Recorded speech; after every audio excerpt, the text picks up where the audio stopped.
All right. Hello again, everyone. Thank you for joining us for Tech Tuesday. Today we have Michelle Demetres, who is one of our scholarly communications librarians, and she's going to talk today about predatory journals and publishers. Welcome, Michelle. Thank you so much for hosting today's session. Okay, great. Thank you so much, Vanessa. Again, so today we're going to be talking about predatory journals and publishers. So maybe it's something you're familiar with, maybe it's something to learn a little bit more about. So to start, what is a predatory journal or a publisher? There's been a little bit of debate about this to begin with. So in 2019, Nature convened a group to attempt to define what it means to be a predatory journal or publisher. So over 2 days, 43 participants from 10 countries, representing publishing societies, research funders, researchers, policymakers, academic institutions, libraries, and patient partners came up with the definition you see here. So essentially, predatory journals and publishers are entities that prioritize self-interest at the expense of scholarship and are characterized by false or misleading information, deviation from best editorial and publication practices, a lack of transparency, and or the use of aggressive and indiscriminate solicitation practices. So what does this mean in plain speak?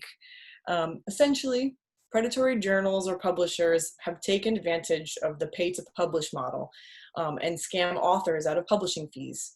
They exist as a business solely, not to promote scholarly discourse or foster high-quality research. So they often will promise fast publication turnaround, but these journals have little to no peer review, therefore resulting in low-quality articles. Okay. So what does this mean for a researcher? And this has, many implications, across the board. But essentially, this is, if you don't recognize the journal, you should critically appraise what you found. This is because we can't trust the peer review process that these journals are purporting that they've done. It's important not to just take things at face value, but to critically appraise what you found. And so critical appraisal is an important step in any research that you do, but it's especially the case in a questionable or predatory outlet. Not everything published in these journals is bunk. Plenty of researchers, misinformed may publish in these outlets, but the science is sound. But things that may have been caught with peer review obviously are not, because again, their authors are paying to have their work published here, and these journals are making money off of it without actually doing any of the work, such as peer review, that they say they're performing. So there are several critical appraisal tools out there to help with this process, such as CASP, which stands for Critical Skills Appraisal Program, BMJ, Best Practice Critical Appraisal Checklists, and JBI's Critical Appraisal Tools. Those are three of some of the bigger ones and the more user-friendly ones that you might come across. They're often available by study type and are essentially checklists to evaluate what you found. So if you found a cohort study, you can find the Cohort Study Critical Appraisal Skills checklist from CASP, for example. And then it'll allow you to kind of place weight on what you found, assess what these researchers have said they've done, how well have they performed it, etc. So even aside from evaluating what you found, these tools can be great for preparing for something like a journal club or a presentation on an article. They provide a great framework to speak critically about the literature. So especially if it's perhaps a topic you're not as familiar with, I would definitely recommend just checking these out in general, regardless of whether, it's suspected an outlet to be predatory or not. Okay, so we know what it means for a researcher, but what does this also mean for an author? And it's an important issue for publishing authors for a number of reasons. First of all, it's expensive. Often publishing in any journal means paying hundreds or even thousands of dollars in article processing charges or APCs. If you're going to spend the money, You want to have the best available outlet for the cost. Secondly, predatory journals offer little to no exposure for your work. Most predatory outlets are not indexed in Medline. So someone searching PubMed is not going to find your article. If no one can find it, that means no one is reading it, and therefore no one is citing it. You've worked hard on your research, so you want to be sure to make the most of it. So you want to get as much exposure as possible. Third, once a submitted article is accepted for publication, an author cannot resubmit or publish elsewhere. So this is why it's important to vet each publication option before submitting. And last but not least, repeated publication in predatory outlets can be potentially harmful to a researcher's reputation. You know, a few questionable journals on a CV is not make or break. However, if there are multiple instances of unknown or predatory outlets in your bibliography, this could be a warning sign for future employers or for tenure or promotion. So it's definitely something you want to keep in mind before you start submitting. Okay, so how do you spot a predatory journal? You know, let's say you've collected some research and you want to, you know, evaluate what you found, or you're getting ready to submit to a journal. How do you know? What are some warning signs? So we're going to talk about some 10 red flags. So the best way to determine if a publishing outlet is to be knowledgeable about the warning signs. Even just being aware that this is an issue. You know, just knowing that not all journals are you know, up to par, should help bring more critical appraisal into selecting your publication outlet. So I'll be showing real examples of these instances to give you an idea what to look for. There's also several lists that exist, such as predatoryjournals.com or Cabell's. You may have heard of a couple of these. However, these shouldn't be relied upon.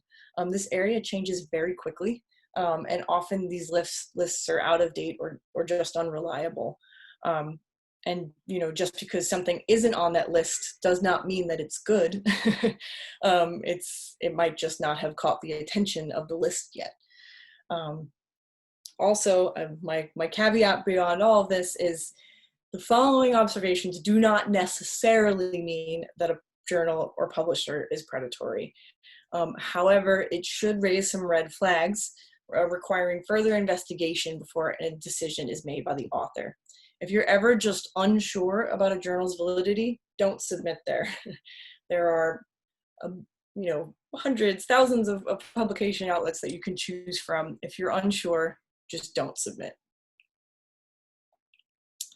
Okay, so the first one, first red flag that might be one of the most common is email solicitations. So questionable journals or publishers often target scholars to submit their manuscripts or to serve on editorial boards. If you're an early career researcher, this should raise a red flag. You know, not to take the wind out of your sails, but as much as we would like to think that our work has made a huge splash in the scholarly landscape, realistically, a reputable journal would not be soliciting early career researchers or med students. Don't be fooled by flattery. So for example, here's a screenshot of an email solicitation that I received from a journal that I had never heard of. They've listed all my co-authors on a paper I'd published, and they were, quote, greatly attracted by my paper. But this is an attempt to create specificity by addressing me by name, by naming a paper I had published. However, this is very easily done automatically with a script and just sent out en masse. So be aware of email solicitations. Again, that does not mean all of them are, all email solicitations are, you know, should raise a red flag, but just kind of be on the lookout for these. The second one is you've never read the journal. So again, the number of legitimate publishing outlets is staggering. So it's entirely possible that you may not have heard of a legitimate journal or publisher. However, if you've never heard of the title, just do a little bit more digging. So you can check your own manuscript's bibliography. Is the journal there? Ask a mentor if they've ever heard of the journal. You can also try a quick PubMed search for the journal. So if you just go into the advanced search options and select journal from the dropdown, see if it's indexed in PubMed. Again, that goes back to that availability or discoverability of your article. Predatory journals tend to have very generic names. A lot of them have international in the title. Again, not necessarily a deal breaker, but it should give you some pause. The third is unclear publication fees. I think out of this is kind of the biggest deal breaker of them all, because any journal should have exact publication fees available on their website. If there are no fees involved with publishing, so if you don't have to pay to publish, this should also be explicit. And this information can be found on the journal's instructions for authors or submissions page. Often predatory journals will notify authors of fees only after the paper has been accepted, when they're obligated to publish and then cannot resubmit elsewhere. So here's an example of an email that I received touting, quote, low publication costs. So it's very possible that my definition of low and this journal's definition of low are not quite the same. So they need to be explicit about how much this is going to cost. Or not cost, as the case may be. The fourth would be advertising fast publication. To appeal, the appeal to many predatory journals is fast turnaround to acceptance and publication. You know, you've been working on a manuscript for months or maybe years, and you just want to get it out the door, you're up for promotion and you want to bulk up your CV. Anyone who has performed peer review can tell you the process is time-consuming. So realistically, a manuscript cannot undergo rigorous peer review by multiple reviewers in a short amount of time. This is a pretty bad example that I've seen, with an acceptance turnaround of 24 hours. Anything under 2 weeks to exception, not rejection, you can get those pretty quickly, but anything under 2 weeks to acceptance would be questionable. So therefore, even more time would be needed to final publication, okay?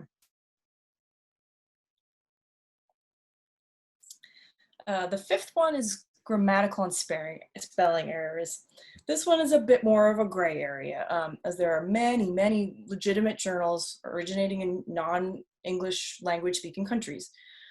However, if a journal is publishing in English, it should follow basic grammar and spelling conventions. And this is often just an oversight issue. So as seen in the example here, in their solicitation, they've listed the journal as International Journal of Biomedical Studies. But when you click on the link and go to the website, the title is slightly different. You know, there's medical and biomedical studies. So if the journal can't get its own name correct, I don't hold much faith in their peer review. You can also note on the solicitation the fast track publication of 1 to 3 working days, which is pretty impressive. The sixth one is a questionable editorial board. Editorial boards should be international and comprised of recognizable, established experts in the field. So a quick Google search of the editorial board should give you an idea of their credentials. Some experts are even listed on as editorial board members without their consent or knowledge. So some of these journals will just pick names, you know, that they know are experts in the field and put them on their websites as being on their editorial board. So does that editor mention the journal on their own website? You know, maybe a little backwards digging if you're unsure. So here's a surprising but adorable real example from an article published in Science a few years ago about a dog serving on the editorial board of 7 medical journals, who obviously did not vet their own editors. Pun not intended.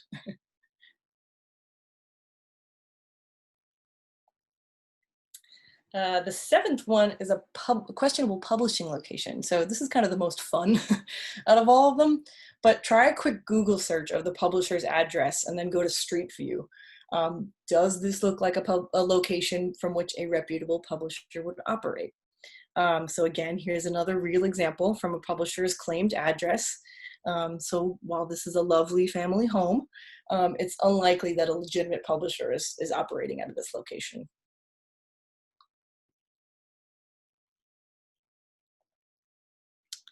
The Eighth one is fake impact factors. So this is a very easy thing to falsify, you know, just type any number. But it's also very easily verified as well. So while there are many different kinds of impact factor, keep that in mind. When most people say impact factor, they mean journal citation reports or the JCR impact factor. So to verify this, or to find the impact factor, JCR impact factor for any journal you might be submitting to, just type JCR into the e-resources tab on the library's homepage to take you to the official resource.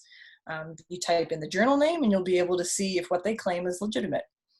So this journal claims an impact factor of 7.01, which is nothing to laugh at, but it isn't even listed in JCR. Also notice the warm regards from just editor-in-chief. No name given. It could be that dog, we don't know. 9 is a broad aim or scope. So a journal's focus should be explicit. Therefore, a journal that accepts content from a very broad range of subjects should raise a red flag. While it's certainly possible for a journal to be multidisciplinary, just take a look at this example. So the International Journal of Recent Scientific Research accepts manuscripts in physical science and engineering, life science, health science, social sciences and humanities, business and economics, and for some reason that's hyphenated, and agricultural sciences. So what that means is, for this to be legitimate, that publisher has found experts in all of these fields and their associated subfields in order to authoritatively evaluate all submitted manuscripts. So that's no small task.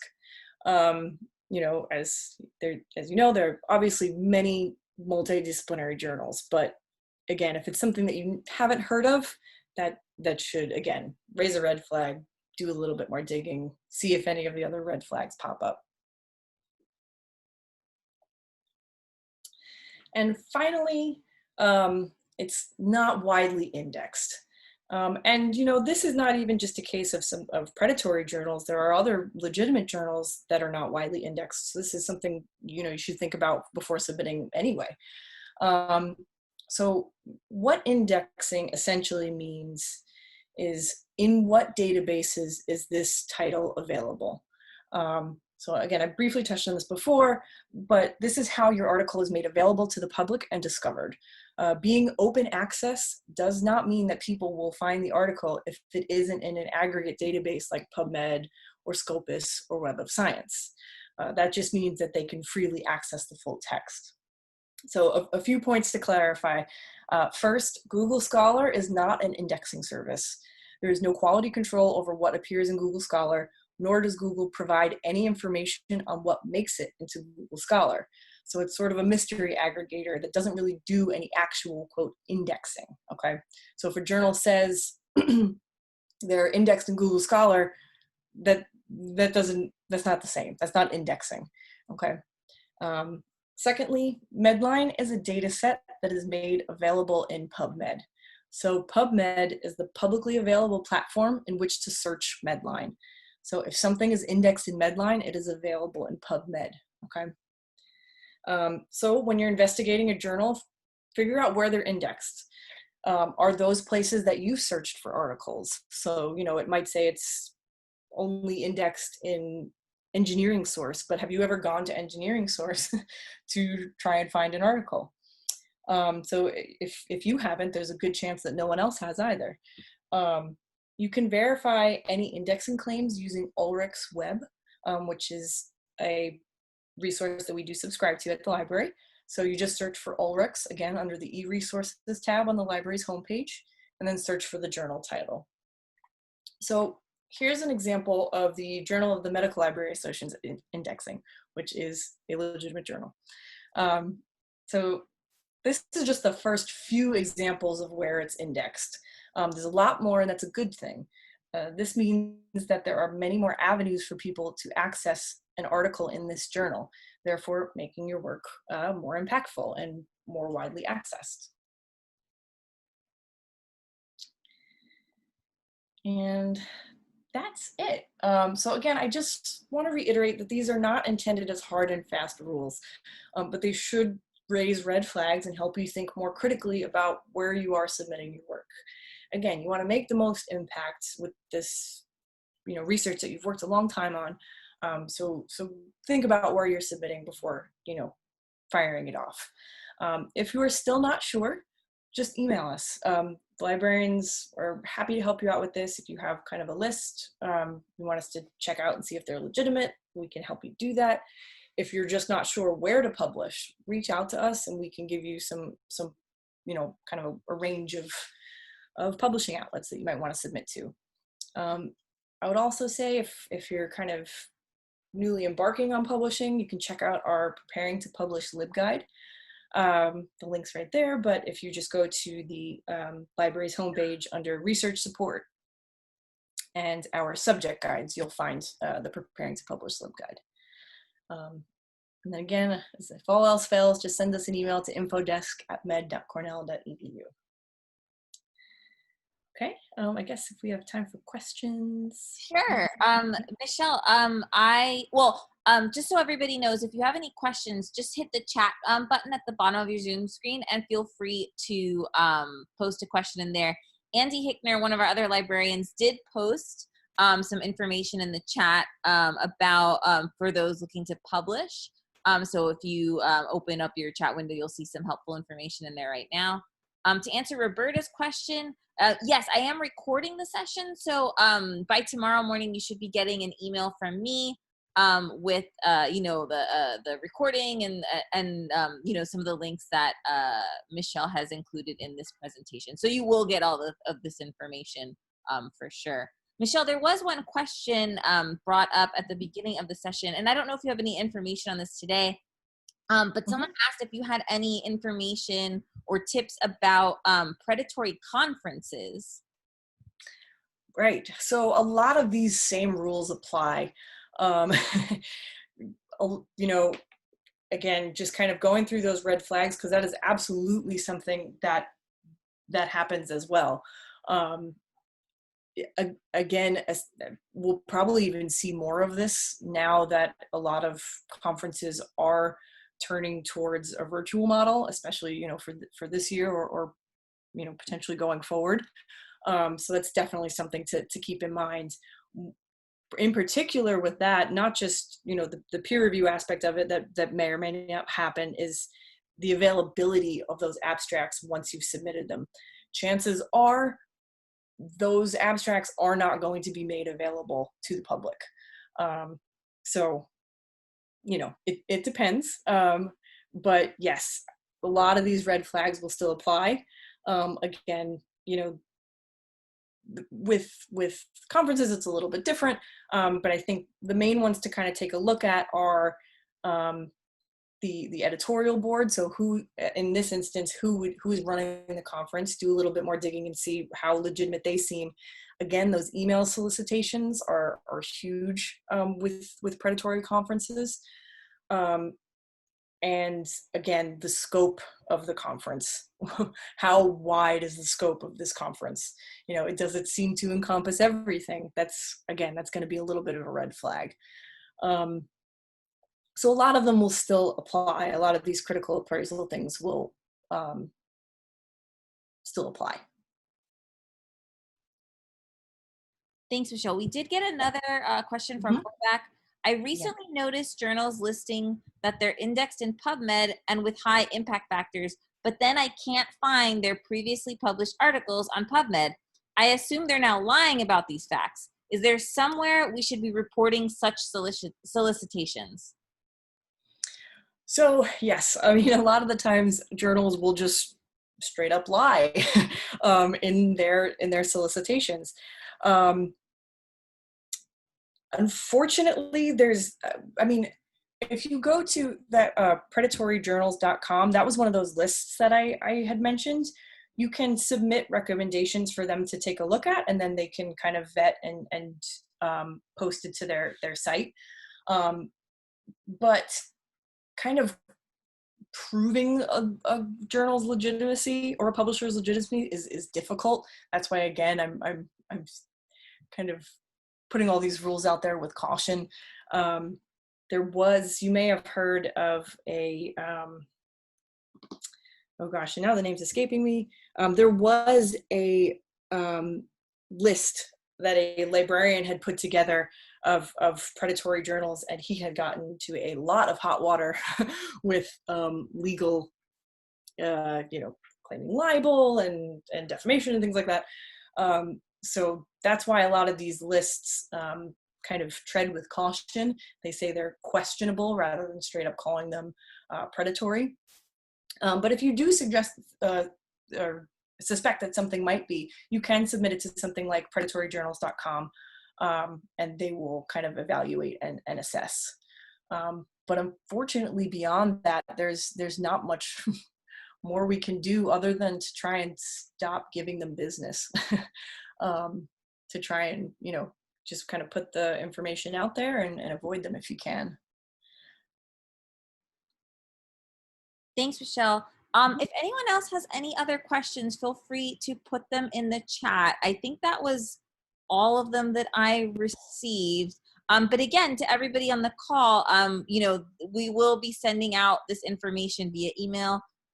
So if you get the information, go through it, and you still have questions, email that infodesk@med.cornell.edu address. And one of our librarians can definitely provide some guidance around predatory journals. Michelle, is there anything else you want to add before we wrap up? No, I don't think so. Thanks for checking this out, everybody. Awesome. Well, thank you again, everybody, for attending. Michelle, thank you for hosting another Tech Tuesday. We really appreciate it. And everyone, have a great day.